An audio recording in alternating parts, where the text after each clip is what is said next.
What's going on? It's Kilo. Welcome back to another episode of the Regular Podcast on the Regular Network. It's real.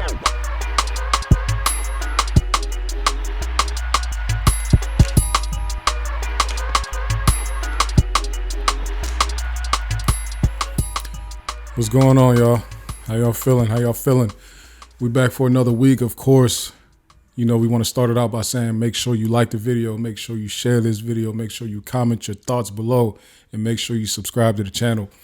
This is going to be a brief episode, honestly, because I got the kids next door in the room right behind this wall right here, and they only going to give me so long to be in here without coming in and checking on them and making sure they're good. So I'm going to run through these topics real quick. Of course, the heftiest one is going to be the update in the YSL trial. There's been a lot going on, man. It has been a lot going on. But so, yes, we're going to update that. We're going to go through a couple other things. Again, if y'all have any feedback, if you have any questions, suggestions, you want advice, anything like that, you can email me at that's REG podcast at gmail.com. And, let's chop it up. Let's talk about it. Also, if you want to be a guest on the show, same thing. Email that regpodcast at gmail.com. It's an election year, a major presidential election year. So really, I want to get geared towards having some political candidates on here if I can. I want to, at least if you're not a candidate, if you work in elections in some capacity, those are the type of people that for this year, that's what I'm trying to, that's what I want to get on the podcast and talk about that, because that's my ultimate message is let's talk, let's get these people around people like me so they can really find out what needs to be found out. All right, so let's get right into, shout out to the newest show that's down with the Regular Network. The Regular Network is executive producing, so we're not signing people like we were a couple years ago. Birds and the Bees podcast. My man Cal Bees out of I don't know if you want to call it Torrance or if you want to just say LA, but out of LA, he's starting this new podcast. We did a live stream last night on his new YouTube channel. So that was my first time doing a long 4-hour live stream. I've done live streams before, but not a 4-hour joint. All right. It took no time for them to start with the foolishness. All right. So we back now. Okay. So shout out to Cal Bees. We did a 4-hour stream last night. That was my first time really having a lot of human interaction in the chat and all that type of stuff. So that was good. I don't plan on doing that long term, but it was cool to do. Like I said, I'm more of a back behind the scenes type person. We're trying to produce Cal B's show and executive produce it and push him to the future, push him to be as big as he could be and all that. So y'all go subscribe to that, the YouTube channel, Birds in Bees. Instead of S, it'll be Z's podcast on YouTube. Let's get right into this YSL trial, man. Man, listen, I'm going to tell you something. Last week's update, I talked to y'all about them potentially impeaching the witness, which is Trontavia Stevens. So I didn't fully understand how, I read and I know what impeachment is as a witness, but I didn't know what the process looked like. So pretty much I thought they were going, at that point when they decided it was time to impeach him, I thought they would just stop testimony right then and just make a plea to the judge or whoever they need to make this plea to say let's throw his testimony out. But I guess that's not how it works. So they let him finish his testimony on Monday, which once they finished, it felt like wow, this thing felt like it was never going to end. But once they finished up his testimony, then they pretty much started to, they did I don't want to call it off the record. I don't know what it's called when the prosecution, the defense is talking to the judge, but the jury is not in there. So they did that sidebar. I don't know what you call it, but they did that for a while and they had been arguing back and forth about admissibility of new evidence. So they pretty much spent the rest of the week arguing about what new evidence that can be presented in this case because of what just happened with Trontavia Stevens.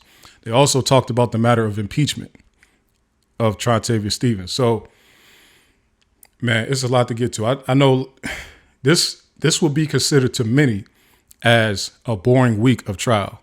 It wasn't eventful, right? But to me, I'm gonna call it right now. This week right here was the most pivotal week. This is the week that will define the outcome. I don't care And I'm about to tell you why.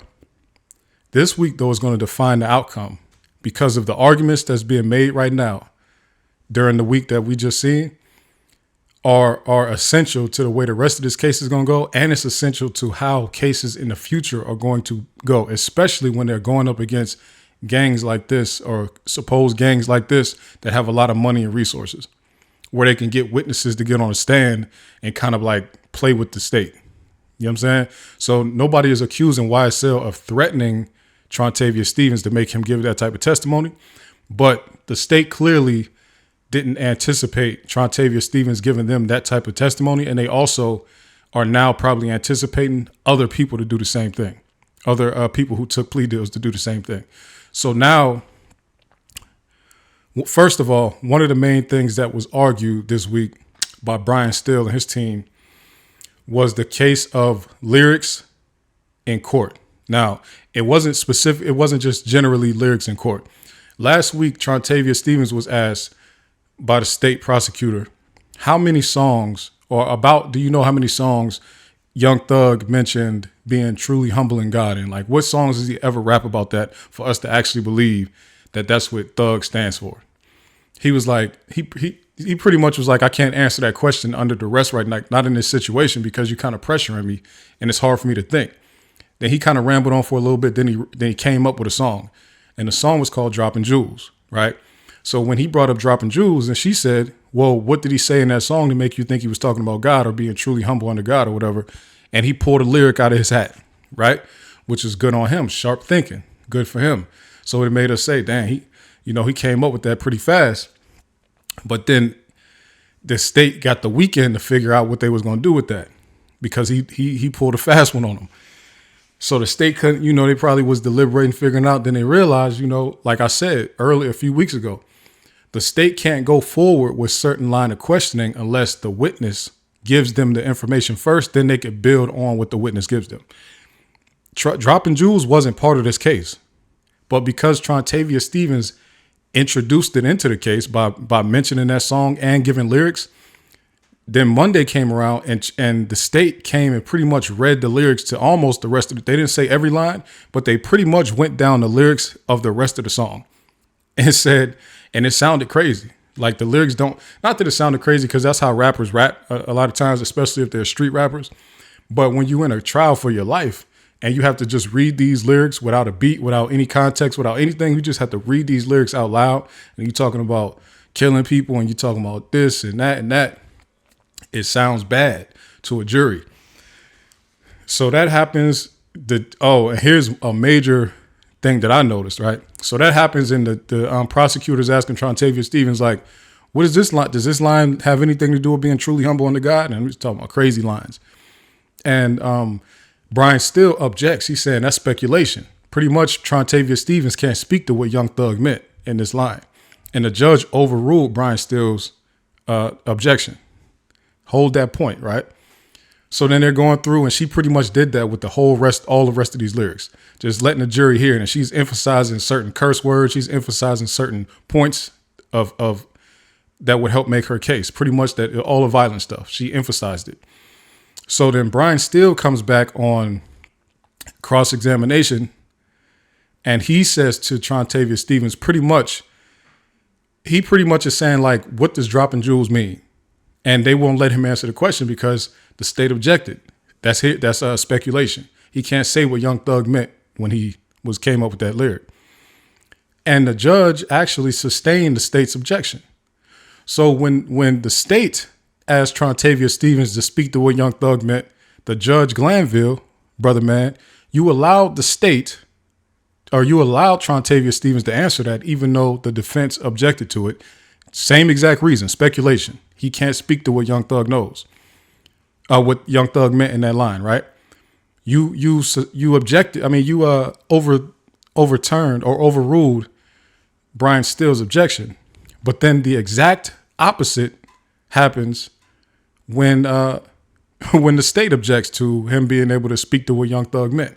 So that right there is completely out of line. And I'm talking about this literally happened within maybe an hour of each other. This wasn't like days apart, weeks apart. This was it felt like back to back when I was watching it live. I'm like, whoa, he just allowed this 30 minutes ago. And now he's not allowing Trontavious Stevens to speak to what this song means now. He just let him speak to what it meant, even through an objection. Okay, so drop pretty much what Brian Still's argument was, and he really couldn't get it out, but he was trying to get this out, is that Dropping Jewels is a song about giving lessons to his kids or giving lessons to young people. If you do these things, you will get these consequences. And in our world, we know that Dropping Jewels means to give somebody game and give guidance and all that type of stuff. But when you just, like I said, when you just read the lyrics as they are and you don't have any context to it, it sounds crazy. You see what I'm saying? But so they go through that whole thing, and then they finally tell Trontavious Stevens, you can go ahead. The state was satisfied with what they did, and they had felt like I guess they had enough for this impeachment thing to go forward, right? So then when Brian Still started to do his argument thing, and I'm talking about Brian Still really like went off on the judge. He was like, I said this, I've never seen a lawyer lay his life on the line for a client the way Brian Still was doing for Young Thug. I'm talking about, I've never seen nothing like this. Honestly, we want our lawyers to fight for us like that if we have a lawyer in a criminal defense case. But with Brian Still, I never seen nobody argue as passionately for Young Thug being a great guy and a great human being like he's doing. And that's his job. That's what he's supposed to do. But I'm just saying I've never seen it. This is my first time seeing it. I'm talking about all of the cases. We've seen a lot of different cases. I've never seen nothing like this. So Brian Still, they get in this little sidebar thing where without the jury in the room. And Brian Still is arguing, Judge, because the prosecutor, Attorney Love, sat up in here and read all of these lyrics to the song, it's my right to play the song now. You should let me play the song in front of the jury so that the jury can hear how he was performing it. He wasn't performing it with emphasizing the words that she was emphasizing. So pretty much Brian Still, his whole argument was that Attorney Love was emphasizing words that were not emphasized in the normal song. And the judge is like, who cares about? That's not a point that's not really a point for real. She has the right to emphasize any word that she wants to. All attorneys do when they're trying to make their case. They're not going to repeat something. They have to repeat the same words, but they don't have to use the same tonal inflection that you use when you said it. They can emphasize any word they want as long as they say the exact word you said. You see what I'm saying? So that's what the judge is telling Brian Still. Brian Still was like, no, this is not right. You can't do this. You can't let her read those lyrics like that and then not allow me to defend it by playing the song in front of the jury. So they argued about that for a while. Brian Still went off on the judge. And surprisingly to me, the judge didn't really because the judge has been tripping this whole trial. But when Brian Still is going off on him, it's kind of like the judge felt him. So he just let him get it off. But he didn't really fight back. He just said, I hear you, but no. You can't play that song. He was like, because she introduced written lyrics into this thing based on what Trontavious Stevens gave her, because she introduced written lyrics, you can do the same thing. If you feel like she misquoted something or misrepresented something, you use the same format that she used, which is written lyrics, and you tell the jury what was misinterpreted or what was misread or what was misunderstood, whatever. And that's the only way you're going to be able to defend against that, because I'm not going to let you play the actual song or play a recording of the song or play Young Thug on Instagram rapping the song. He's like, I'm not allowing it. So, I mean, that argument lasted for a while. Like I said, Brian Still was going off. And so he lost that argument. It's a wrap on that.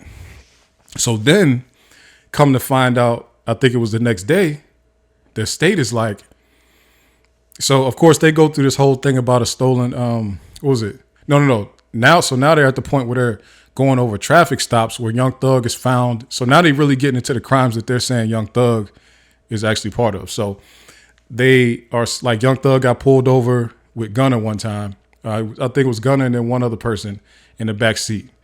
But it was one other person in the back seat. They found gun, drugs, and money in the car.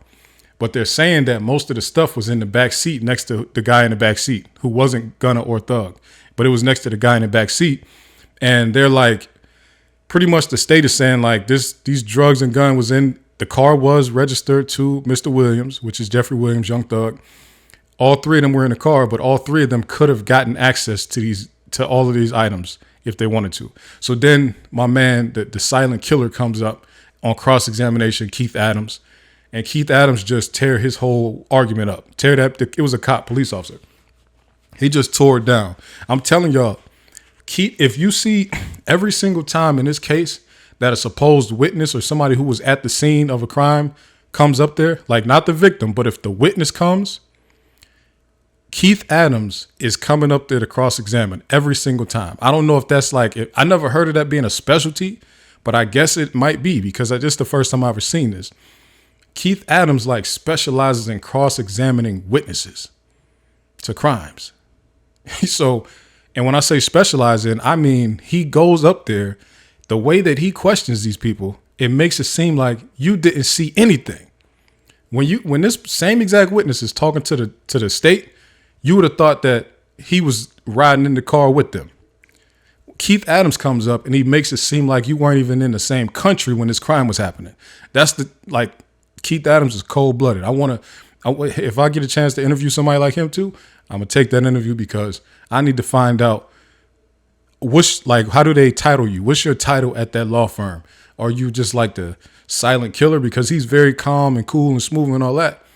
And if you don't want to answer a question, even, some people have an issue, and I noticed this when, let's say the state objects to them and he says you can't ask a question like that or reword the question. A lot of these attorneys are having a hard time coming up with another way to ask the questions that's being objected to, right? Keith Adams has no problem rewording it to get the exact same answer that he was trying to get the first time. That's why I think whatever it is with him, he's sharp, he's super sharp. So these cops is getting up there they had this, and so Keith Adams is like, where was the bag with the drugs? Where's it located? He's like, it was in the middle of the back seat. He's like, so you telling me that everybody in that car could reach the back seat floor faster than that man in the back seat?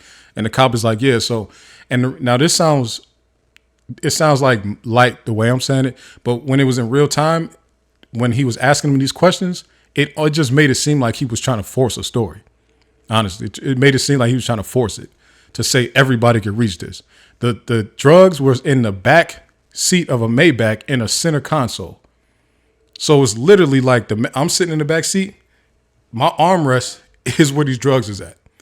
And you telling me that Young Thug as the driver could get to these drugs better than I could. That's what that cop sat on the stand and said to Keith Adams when he was asking the question. So like I said, Keith Adams just make you look like a liar. Also, this is a small detail, but it also goes to the fact that the cop who was there doesn't even remember what happened. Keith Adams said, when you were just talking to the state, you told him you walked up to the car and you knocked on the rear passenger window and it rolled down. That was the first window that rolled down. He's like, is that what you just said to the state? He said, yes, I said that. That's what happened. He said, are you sure that's what happened? So it wasn't the front window that got rolled down. He was like, no, it wasn't. He said, are you sure you don't want to refer to your report? So then the cop looks at his report. He was like, oh, I guess it was that window. Like I said, Keith Adams makes it like you weren't even there. You were the arresting officer in this situation. You pulled them over. And the way Keith Adams is questioning you makes it seem like you weren't there at all because he's just going to make you look like a liar. Also, because sometimes also these attorneys will ask a question they know is going to be objected to, but it's just enough to throw it out there so that the jury can hear it. He pretty much is saying that you only pulled them over because they were black in a Maybach. He threw it out there. So he said, so you telling me you didn't pull them over because it was a black man driving a Maybach? And the state, hey, objection, it got loud for a second. He said, no further questions, Jerry. He walked off. I'm like, that was some real movie shit right there. That's what they do on Law and Order. Just ask some crazy question and just walk off like that. Keith Adams, he's a slickster. So that, excuse me, that was a 2017 traffic stop. Now they spent a while after that arguing about this 2018 traffic stop. This 2018, no, they spent a couple hours. It was like a good, like a mental spar back and forth. This 2018 traffic stop. Now, first of all, now the state has just introduced a new prosecutor to the table, a younger, like maybe I would say late 30s, early 40s white man. And he seemed like he was like, to me, he seemed like he was like, this is his first criminal case or something like that. Attorney Love is sitting there having to tell this man everything to say to argue back with the defense lawyer that he's arguing with. Excuse me. And they are serving him. So he's arguing this. There was a 2018 traffic stop, right? Where Young Thug is in a vehicle and then there's another vehicle behind him. Both of those cars get pulled over together. The vehicle behind has like a bunch of guns in it, a bunch of high powered guns that they shouldn't have, right? So the state is pretty much saying when you have this cop come up, Detective Belknap come up, or I can't remember his name, but you have this cop come up here to tell you about this incident in 2018. You cannot have him tell the jury about what he found in that car behind Young Thug's car.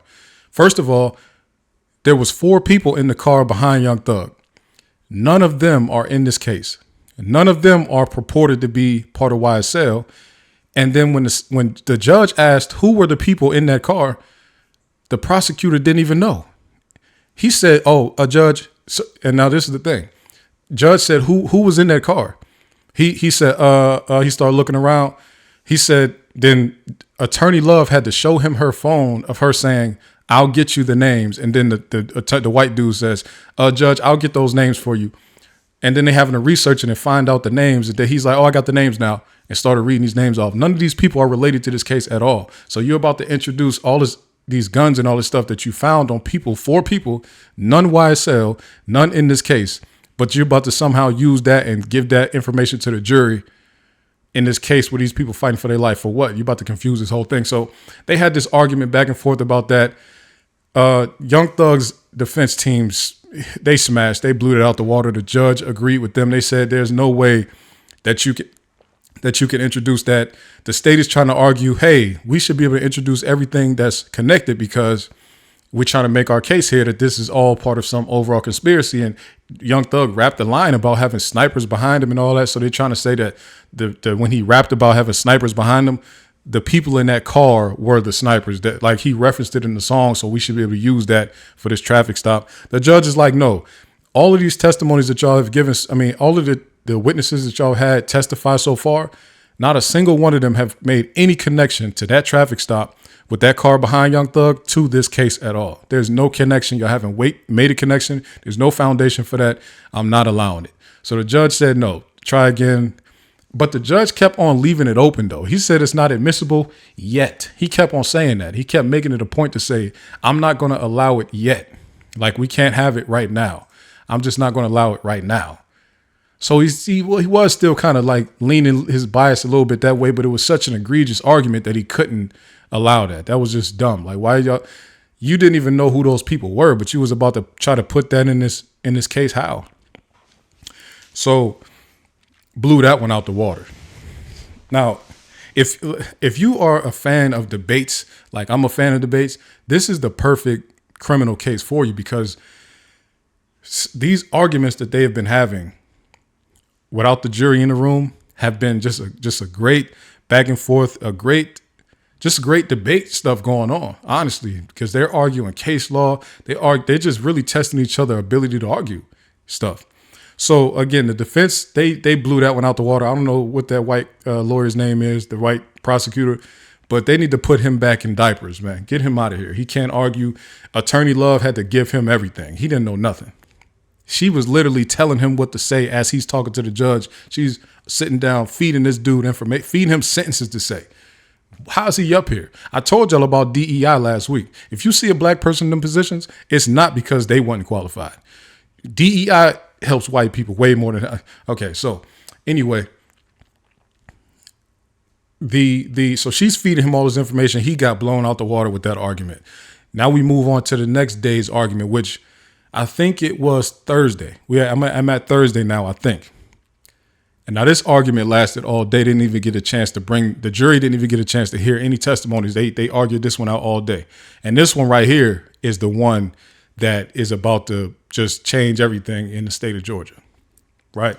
Not change everything, but you know what I mean. I'm emphasizing for dramatic purposes. But this is the one that made the judge say, pause everything. We're going to take a recess on Friday. I'll see y'all next week. If y'all need me on Friday while y'all figure this out, like, call me, but y'all figure this out. All right, so here we go. So if y'all remember, the very first witness that was on the stand in this whole trial was a man named Detective Belknap, right? He was an expert witness because of his history with gangs. His history with gangs in the Atlanta area, he has an extensive history working with and around gangs in the Atlanta area. So he knew everything. He was an expert witness, right? He's also what they call a fact witness. Fact witness meaning he was at the scene of one of these crimes, or he was the arresting officer of one of these crimes, or he was called to one of these scenes to handle when one of these incidents happened, right?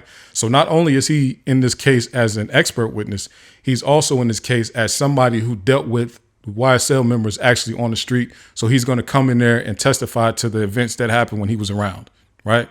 So expert witness versus fact witness. So we have this thing called dual witness, right? Which that has happened before. There's precedent for it. Now, the thing that they were arguing about was the fact that the state is now about to call Detective Belknap back to the stand to be an expert witness again. That's important. That sounds small, but that right there is going to turn this whole case on his head if the judge allows it. And we're going to go forward because he ended up allowing it. But listen, and this is why they argued this for such a long time. It took they argued for a long time, rightfully so, because so essentially what they're saying is, so the arguments were, how can you have him be an expert witness again when you already had him as an expert witness? He exhausted everything that he knew about gangs. He went through this full PowerPoint. Y'all asked him everything you wanted to ask him. The defense didn't even cross-examine him. The state got out all the gang knowledge that he had over his entire career. He broke down pictures of YSL. He said what these gang signs mean. He even put up gang signs with his own hands in the courtroom. He went that far. He was going through pictures of these dudes, saying what their tattoos meant. He went through everything. He even gave the history of some of these gangs. So the defense is saying, why would he come back as an expert witness? As an expert witness, he's about to say the same stuff that he said the first time. What could he possibly offer again to this case, except the fact that, now here's where the analogies and the metaphors come in.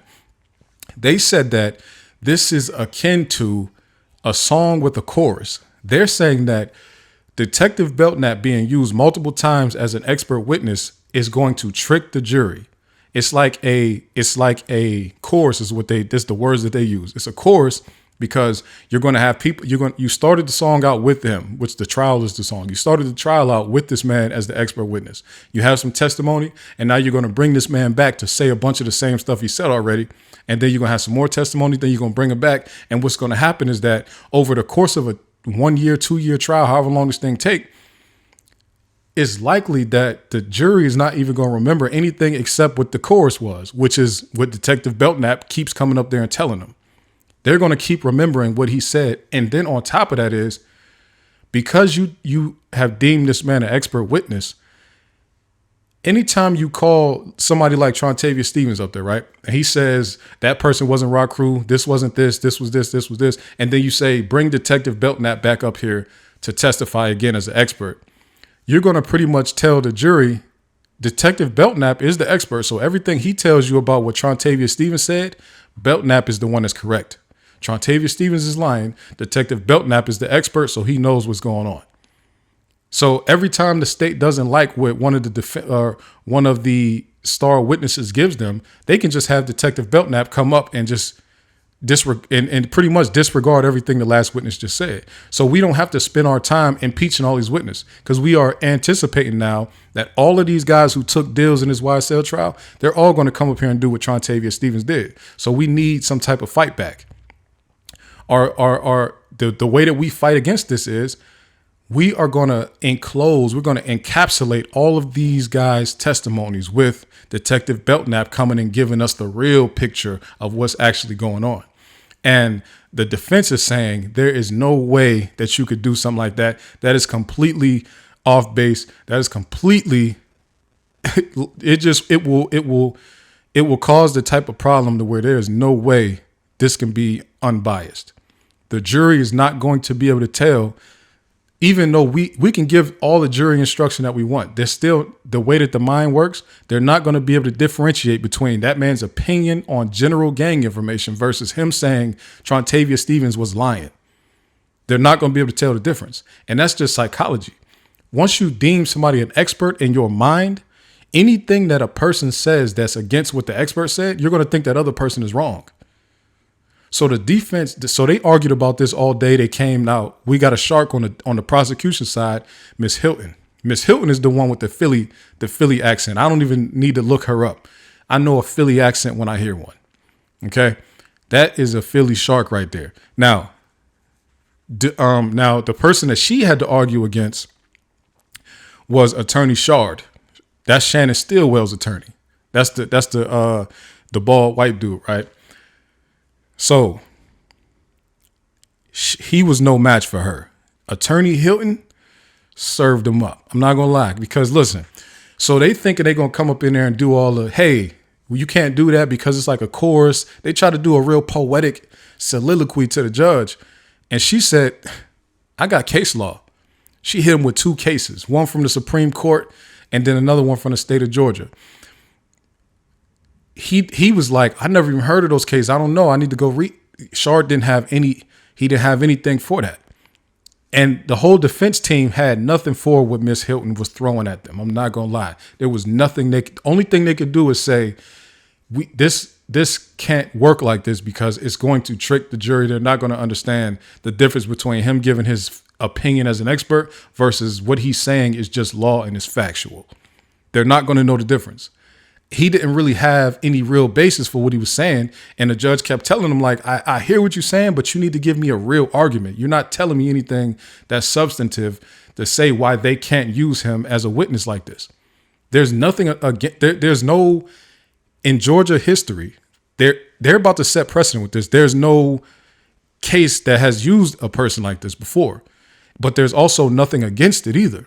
Because there's nothing against it, they can do it. It's up to the judge to say yes or no. And because it's the judge's job to interpret the law and say what's law and what's not law, what's legal and what's not legal. The judge is saying, well, there's no standard for it. But because Miss Hilton gave us these case laws, and it does say, so the case law was pretty much about using a dual witness in different capacities for expert and fact-based. So then Shard, he went back to a seat. They did some little research or whatever, and he read through it. I love lawyers because they're so damn smart. They could be wrong too at times, but they are intelligent. Because I like how fast they read. I like how they do everything, right? So he goes back to a seat and they going through everything. They thought they really had a great argument with this whole Belknap is like the chorus to the song. They thought they had a great argument, and it is a great argument, but they didn't expect that lady to have cases to reference. They didn't expect Miss Hilton to have cases to reference. Attorney Love and Attorney Hilton are the ones. I don't know. I need to look up Miss Love, and I'm pretty sure I know where Miss Hilton is from. They're the ones. I don't know where they came from. A case like this, even though a lot of the arguments before this week sounded like completely ridiculous, I see their vision now. They're thinking on the fly. And if they can prolong this, if they can stretch this case out longer and longer, they're getting stronger and stronger as this time goes on. Okay, so anyway, let me get back to this. So Shard goes back to his seat. He does some reading. Him and his team, they get together, they huddle up, they say, let me look at this law, let me figure this. How you spell that? Okay, let me look this up. Then they come back and say, well, listen, this case talks about dual purpose witnesses, but it doesn't say that the person was used as an expert multiple times. And the judge immediately had a rebuttal to that. The rebuttal was when Belknap first gave his expert testimony, it was y'all who waived you didn't want to cross-examine him. Y'all didn't want to ask him nothing. Y'all didn't want to make him look like a liar. Y'all didn't want to paint him in no way. Y'all didn't want to ask him nothing. Y'all all declined to cross-examine this man. And then when the state dismissed him, they temporarily dismissed him and told him he could be called back to testify again. So the judge is telling them immediately, y'all already knew he was going to be called back to testify because when we dismissed him, we told him he could be called back. So there's really no argument against it. And then Shard is like, but we thought it was going to be fact based, and then another thing that they did. Let me look. What's the lady's name? I think her name is Westmoreland, Miss Westmoreland. I think she's one of the attorneys. Also, she actually went and referenced an email thread that they had between the state and the defense. Now, this should have been. This is a crazy one, right? I'm sorry, y'all. I might even just let this whole episode be about this because, like I said, this is the most pivotal week of this trial. So Westmoreland, she goes and references this email that they had during the first week of trial after dude testified. And this is back to the end of November. I think they said November 29th or whatever this email thread came from. The state specifically said that Detective Belknap would not be called again as an expert witness. He is only coming back as a fact witness. They have this in paperwork, in writing. The state said that. The judge told the defense went and read the emails. They said, look, this is what they said. Y'all told them to tell us everything that they were going to do with these witnesses, and they told us this in writing, and you need to make them honor what they said. The judge said, I understand it. I get it. You're right. That's fine. But no, that was a conversation between y'all. Y'all don't make the decision on what happens in this courtroom. I have to give final say on what's going to happen in the courtroom. That's fine that y'all tried to come to an agreement on your own. But when I look at the facts of the matter, when I look at the case law, when I look at XYZ that's going on in this court, they can call that man as many times as they want, honestly.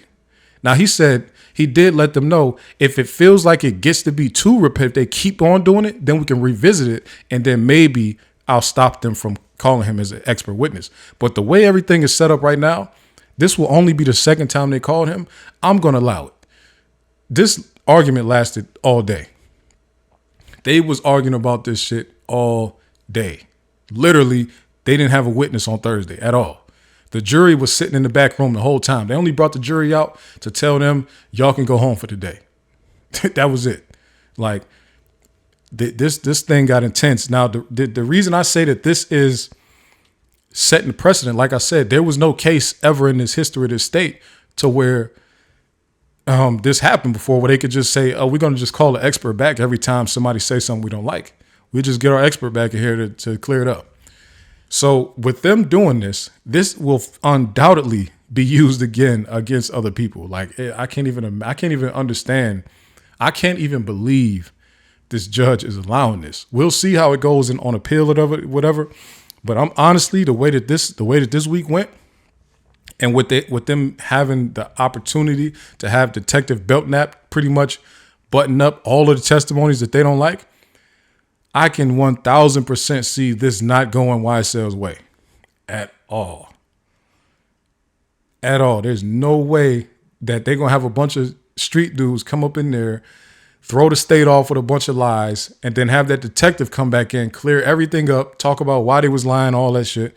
And then the jury is just going to believe the street person that said what they said. It's just no chance in hell. That was the dagger. I'm not going to lie. That is going to determine the whole rest of this whole case. And the cold thing about it is the jury y'all let me know in the comments. If you was on a jury, right? In a case like this is a crazy case. In a case like this, would you go like on the internet in the evening and watch Law and Crime to see what they was talking about when y'all wasn't in the room? Would you read about it on social media? Because they tell you not to, but would you do it though? Realistically, how could you avoid it? You know that you part of the biggest case in Georgia history. Nobody else knows you're in there, but you know, like, yo, I'm part of I want to see what people are saying about this case. I want to see what's going on. I want to see what clips are going viral. It's almost impossible to keep people from seeing this. So it's just crazy to me that they're about to do this. I don't know, man. They pretty much are saying that they weren't planning on. So let me go back and address the emails again. And I already told you that the judge said, like, that's fine that y'all said in the email, but y'all don't make the rules here. Pretty much what the state was saying is that the reason we said that in the emails because that's what we thought at that time. But after Trontavia, they literally saying because Trontavia Stevens gave the type of testimony he gave, and because we are trying to move to impeach him, we're going to have Detective Belknap give you facts as to why, or his expert opinion about why the stuff that Trontavia Stevens was not good, so that we can impeach that witness. Right? So pretty much it's saying like we're gonna have this expert tell you why he was lying, and then we're gonna get his testimony thrown out. But we need this detective to come tell you why we got to throw it out. But really, it's like a tactic. It's like a double-edged thing. You know what I'm saying? Because not only are they going to impeach Trontavia Stevens, they're also going to give clarity to the jury about all this other criminal stuff, which is, again, it's like he's fact and expert at the same time, because the jury, like I said, psychology, they're not going to be able to tell the difference. It's crazy. It is very crazy. It is very crazy, man. They took a recess on Friday. It was like, yo, like everybody go back to your corner. Let's y'all figure this out together. And when we come back, you know, because they're trying to introduce a like Instagram posts and videos and all this type of stuff, and they have to chop it up and condense it, or what they call sanitize it. So they have to get rid of a bunch of stuff that's not going to be considered admissible. Like when they talk about Instagram posts, like who else liked it and what other people commented under it, like, yeah, get rid of all that stuff. So the judge told them, like, y'all take Friday to get that figured out. So from what they said this week, also we got Walter Murphy will be testifying as well. Walter Murphy, so if y'all been paying attention, there's 3 supposed founders of YSL: Jeffrey Williams, Trontavia Stevens, and Walter Murphy. So both Walter Murphy and Trontavia Stevens took deals in this case. They were on the case, but they took deals. So they're both testifying for the state. So, and again, it doesn't mean that they snitch, because we just seen what dude did. He pretty much just threw his life away to not snitch on Young Thug anyway, because he told on some other people in that whole testimony. But man, I think that the Walter Murphy testimony will be very interesting, and I think that the way Trontavia Stevens testified is going to give us a lot of indication on what we're about to see with Walter Murphy. Whenever he comes, they didn't announce like a day where he'll be there, but they definitely said that he's coming. He's coming up. So we'll see if he does the same thing. And I think that them attempting to impeach Trontavia Stevens right now, they want to make sure it happens right now as a message and as a lesson to anybody coming after him that plans on doing the same thing. I think they want to make sure they set an example, because if they get him impeached, they probably get another smaller prosecutor, another prosecutor that's not working on this. Yo, get his perjury case. Let's get his probation violation going and get him out the way, like, while this trial is still going on. And when I say him, I'm talking about Trontavia Stevens. So I think they're definitely trying to send a message to every other witness that's coming up. You know what I'm saying? This is a cold game right now. They even mentioned impeaching Walter Murphy. He hasn't even said a word yet. And the prosecution is already like, they mentioned Walter Murphy coming up there, and they're like, you never know, we might have to impeach again. So they're anticipating they're about to do this to us. They're about to come up here and lie to us about everything. Man, I do want to also say, this trial is the longest trial so far. It's already the longest. This is the beginning of this trial, and it's already the longest trial in Georgia history. Before this, the longest trial in Georgia history was the Atlanta public school teachers trial that they had with the whole cheating scandal. If y'all are familiar with that, they were cheating on standardized testing so that their scores at the school would be better. They was giving kids answers and stuff like that. They actually went to prison for that. So that was the longest trial before, at 8 months. This whole trial alone, I guess they started it. So I guess when jury selection process start, that's when they consider it trial started. Jury selection alone was a longer process than that entire Atlanta schools trial. Jury selection in this trial was 10 months long. We, at this point right now, we are like almost a year. So this trial is already almost a year, pretty much. And we at the beginning of it. They only had one of the defendants on the overall indictment. Only one of them has testified so far. I'm sure they're going to have a bunch more of them. They're going to have a bunch more cops. They're going to have victims and witnesses and all that. This is what, 128 count or 100 and whatever count indictment. They only went through a few so far. This is about to be the longest. This is going to be one of the longest in the history of the country. It won't be the longest, though, because there's one trial that lasted 7 years. This is not going to take 7 years, but it's for sure going to blow everything Georgia has ever done out the water. for sure. And like I said, I honestly now I see the vision from the state. I see the state's vision now. I see the state's vision. This is about to be a slugfest all the way to the end and beyond when it comes to appeals. I don't see them beating this. After what I heard this week, and with the judge allowing Belknap to come back in there, I don't see them beating this. No way. Shout out to Trontavious Stevens. They about to smoke you, my G. You did what you could. You know, they say the first one over the hill. You was the first one over the hill. You are about to take all the arrows because they are not going to let up on you. You took all the arrows. Now that is going to inform all the rest of the defendants that took deals on what to do when they get up in that courtroom. You better know you can play the game all you want, and it's fine. We got to find a smart way because we don't want to be labeled snitches, and that puts our life in danger, and I get it. But you got to know that when you're in these situations, you do not hold the power in these situations. The power is in the hands of the state, which is some of the questioning that was coming from, I think, Shard. Shard was saying, do these people have the power to revoke your probation? Of course, they didn't let him answer that question, but that's real.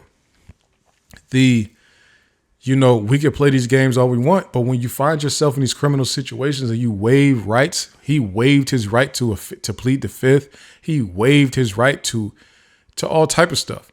He can't appeal anything. You know what I'm saying? Like, so when you get in these criminal situations, you start waiving your own rights. You have to understand that they're going to treat you like a person with no rights. So, I'm gonna give my boy a B for effort. I'm gonna give you a B for effort because you did what you could to try to protect the people that you was close to, but now they are going to try to give you as much of that time back as possible. And like I told y'all before, he's actually on parole right now. His probation for this case don't even start until he get off parole for the other case that he had. You see what I'm saying?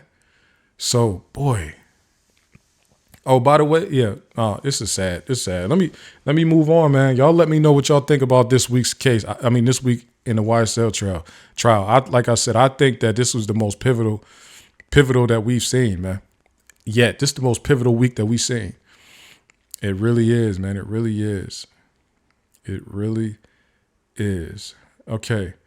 Let's take a hard let me go to something light real quick though. Cause I'm in an IT group, right? And I seen a guy make a post. Somebody told him, bro, you get a lot of callbacks from jobs and companies because you're a veteran.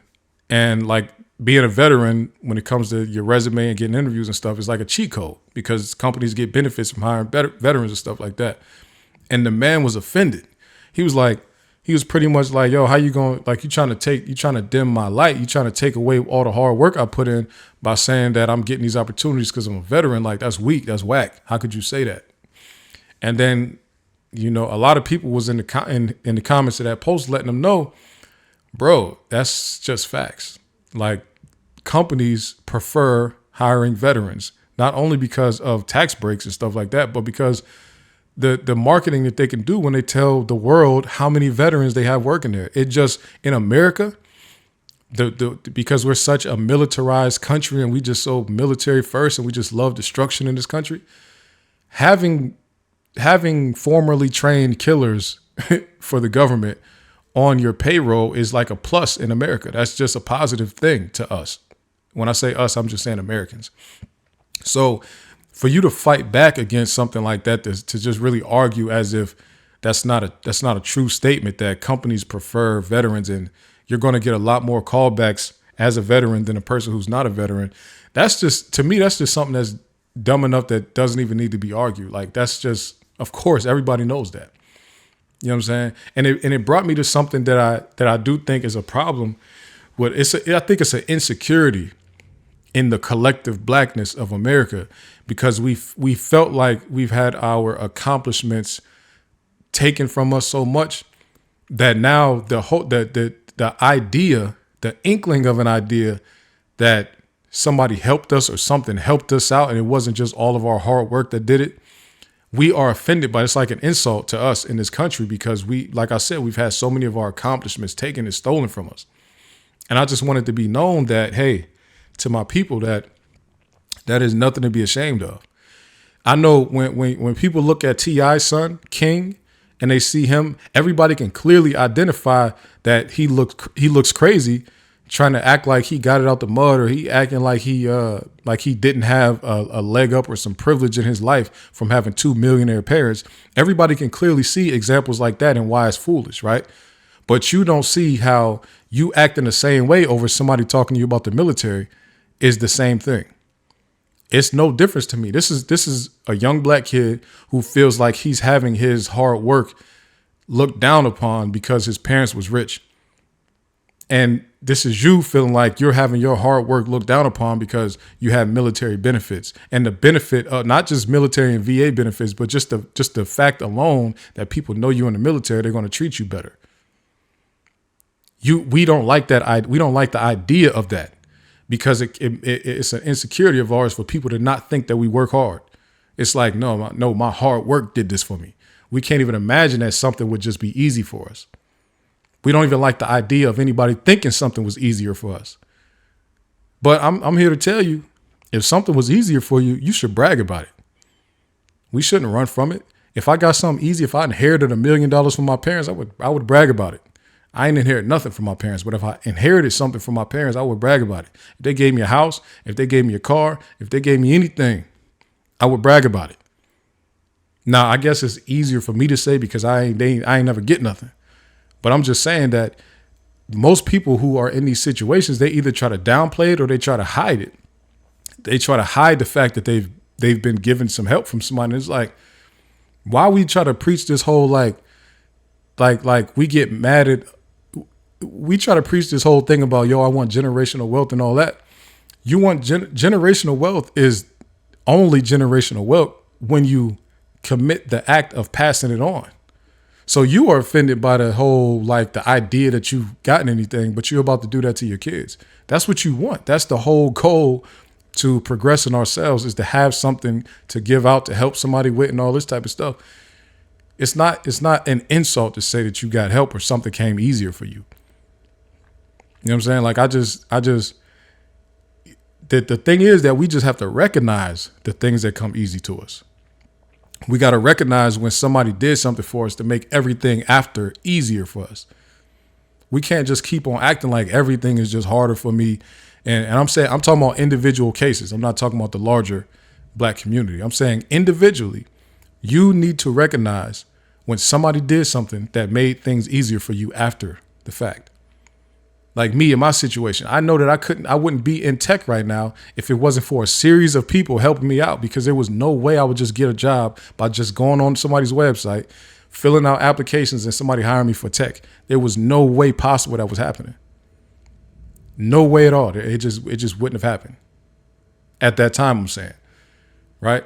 So I'm never going to act like me sitting up late nights reading books and all that is what got me the jobs. You can read 1 million books. You can have 1 million degrees. You're going to need somebody to put you in a position if you want things to be easier for yourself. Now, if you just want to struggle forever and you want to just brag about the struggle and all that type of stuff, the people who actually struggle, that is nothing to brag about. I would have much rather have things easier than the struggle thing. Like, I don't even... It's crazy to me. You understand? Like my kids growing up the way that they grow up, the way that they're growing up, they're going to know, they're going to brag about the stuff that we have done and stuff they experienced and the stuff they have. They're going to brag about it. You know why? Because it's actually a cool thing for your parents to give you stuff. It's not a bad thing. No matter how many times somebody try to make it seem like an insult, or your dad did that for you, or your mom did that for you. You're right. They did. They're supposed to. So, yeah, that's not a bad thing. Like, it's not an insult. Even if somebody tries to throw it at you like an insult, the answer should be, okay. That should be the answer. That should be the answer. Let me get on to, and actually, I'm going to cut it off after this last piece. I just felt like, because this is from 2 weeks ago.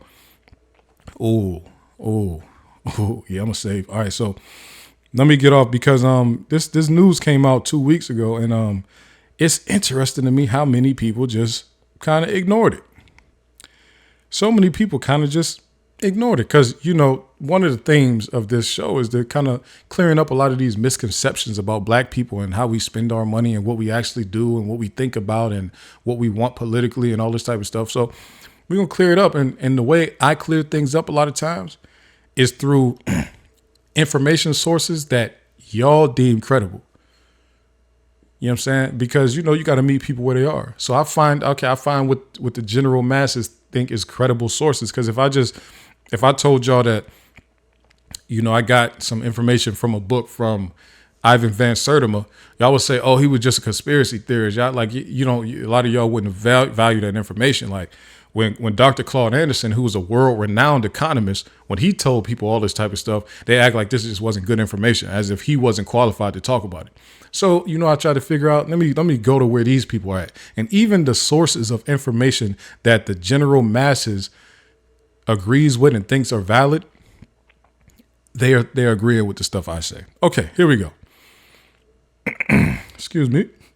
So pretty much Schwab, who is one of the largest retail online brokerages in the world, I think they have 35 million users. The only one bigger than them is, I think, Fidelity at 37 million users.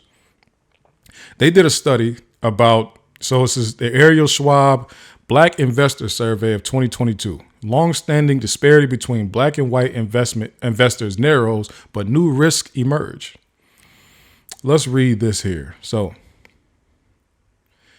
I'm going to read a couple of different pieces because it's some different important pieces here, right? Against the backdrop of unprecedented stock market volatility since the beginning of the pandemic, the 2022 Ariel Schwab Black Investor Survey reveals investor participation is at historic lows for both black and white Americans. In 2022, just 58% of black Americans and 63% of white Americans owned stocks. Compared to survey peaks, 74% of black investors in 2002 and 86% of white investors in 2015. So that was the most ever for these groups since this survey has been going on. Okay. Let's see here. So now here's the headline piece that a lot of people, because like I said, a couple of weeks ago, we was talking about black American spending, and people just love to hey, everybody's just wasting money on Louis Vuitton and Jordans and nobody has money to feed their kids. Okay. Here we go.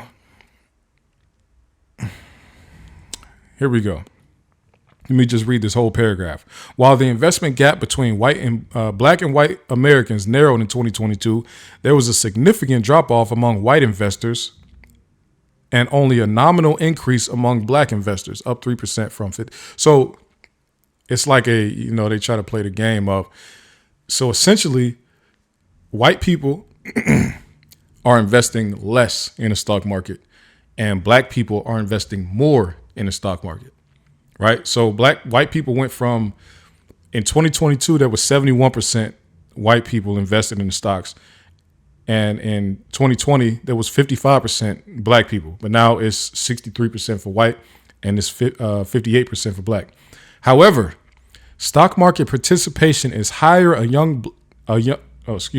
Stock market participation is higher among younger black Americans, with 68% of black respondents under 40 now investing compared to 57% of white young investors. So now, when we talk about habits and spending and all that type of stuff, I need everybody come front and center. How come y'all never told me this? Because y'all have a whole lot to say about millennials and Gen Z people. But now y'all just conveniently left it out. That under 40, young black people, or all black people in America under 40, invest at a higher rate than white people under 40. How come y'all always leave that part out? I hear a lot of people throwing out a lot of numbers often.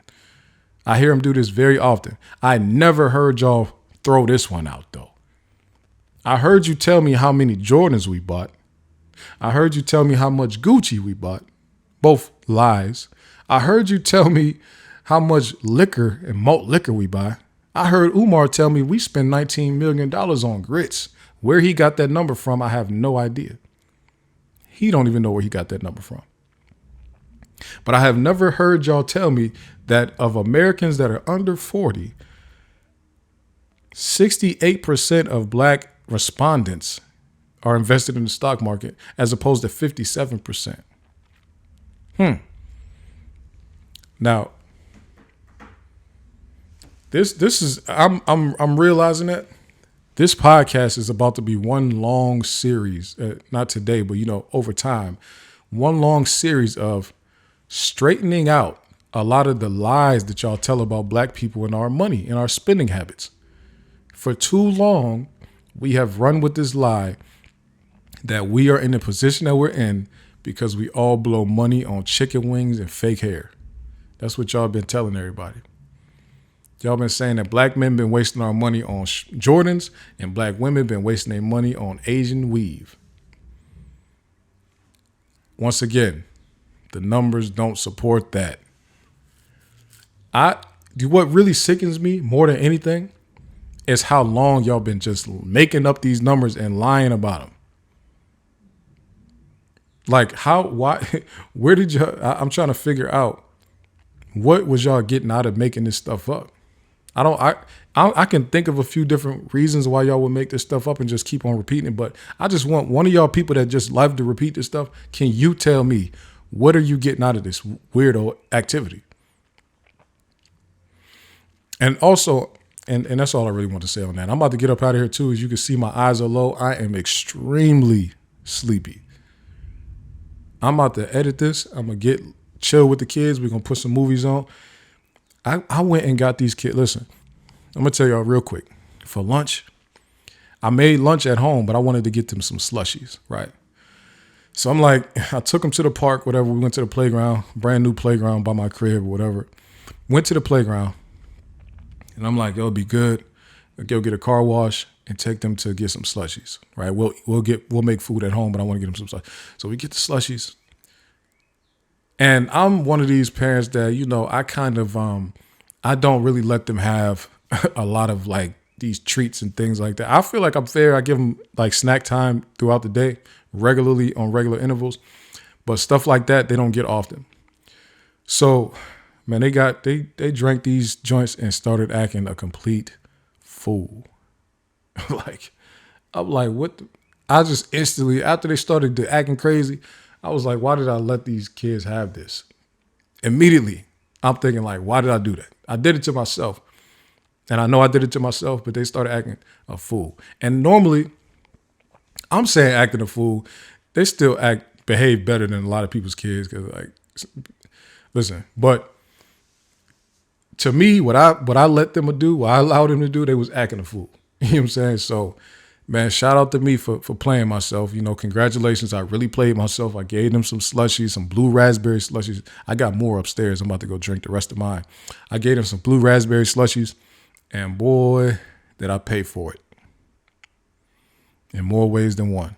But, shout out to them. They good. They did what I allowed them to do. So I'm not even going. I can't be too mad about it. Shout out. Hey, look, if a lot of people want to know what's the foundation of a lot of the stuff I talk about, like where did I get it from? First of all, not like my dad, my uncle, my grandparent, my granddad, like they had a heavy influence, and I didn't realize it growing up, but they was like what they would consider woke back in the day though. Like 80s, not 70s, 80s, 90s woke was different than what we see now. So even though they had their worldly issues and all that type of stuff, there was some information coming from them to me. And I'll pay attention to everything. Whether people think I'm listening or not, I pay attention to everything. So that's the foundation that was built into me. You know what I'm saying? And then I got older, and my man Zeke popped up with, well, first of all, of course, I got older. I started to read stuff like Socrates, stuff like that, the dialogues and all that. I'm reading that. And I'm like, this is cool. This is good for my philosophy brain and all that. But then I came across, so I was already heavy into, I kept a dictionary with me. I always, etymology, all that, studying everything I get my hands on. And then we came across Hidden Colors, the DVD Hidden Colors. So I watched Hidden Colors. Me and Zeke watched that joint. And like that right there exploded my mind right there. I guess it kind of like hit a reset button in my mind and had me remember all the stuff from my earlier childhood of like the music my dad used to play. You know what I'm saying? Like some of that God body stuff from Wu-Tang and all that. The books that they had around, you know what I'm saying? The way that my uncle used to draw characters and stuff like that, it's all just came back to me all at once. And not all at once. I'm just saying it's like I went into the Avatar state and I saw all the avatars there. You know what I'm saying? That was a nerd reference, but it's like that. That's what. So I seen Hidden Colors, and then I was awakened from there.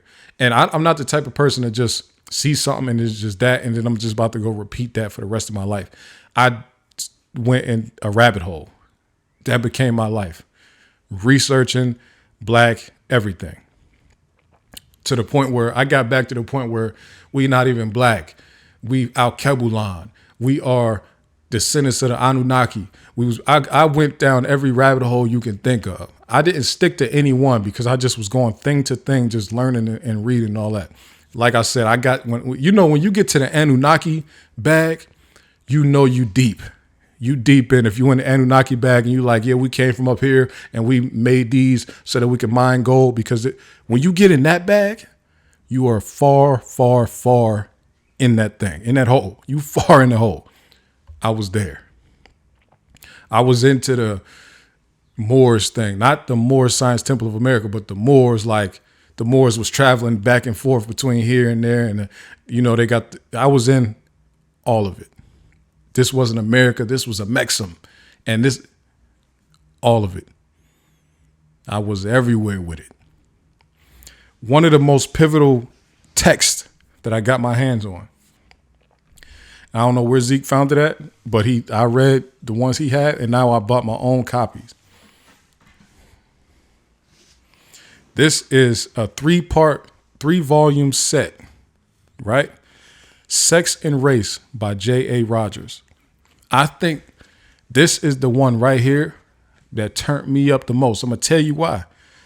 Because when you run into when you doing this whole journey thing, right? And for me, I'm one of the people that I'm into challenge. Like I said, I love the lawyer thing because they debate everything, and I just love that, right? I'm all about that. So when you run into something and it's challenging what you think, and when you think one thing about Black history and all that, and then you read something that's like, you read it and you trust that it's factual, and it does not validate what you thought beforehand. That's how you learn. Well, that's how I learn the fastest. I learned the fastest through opposing ideas, whether my idea is the one that's correct or not. If I run into a situation where my idea is being opposed by another idea, and then I can have a chance to what they call interrogate that idea to learn more and challenge it and figure out what's going on with it.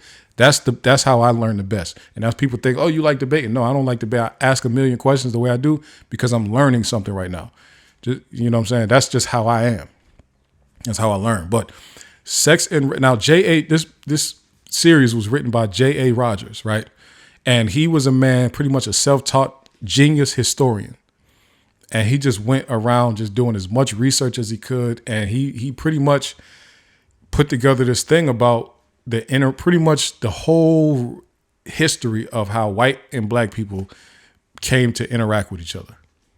Not white and Black as we know it in America, but taking our American understanding and applying it backwards to people who would be considered white or Black throughout history. What did they do when they first started coming in contact with each other? That's pretty much what was talking about it here. And when you start reading this stuff, and from here, that's what took me in so many different directions of being able to study a whole bunch of different things that now I'm at the point where I'm at now. And I'm like Super Saiyan 4 when it comes to a lot of this stuff. Now, that's, as you could tell, this stuff just comes very easy to me now. And that series right there is one of my pivotal foundation points right there. Because that one sent me in the right direction. I didn't focus so much on some of the stuff that I was focused on early. once I got in that bag and I started to go everywhere with it. Now my tentacles are long now. You understand? So if y'all want to know about that, Sex and Race by J.A. Rogers. Cold situation. But that's all I got for y'all, man. That's all I got for y'all. I appreciate y'all for watching again. Make sure you like, share, comment, subscribe. Hit the notification bell, man. We up out of here, man.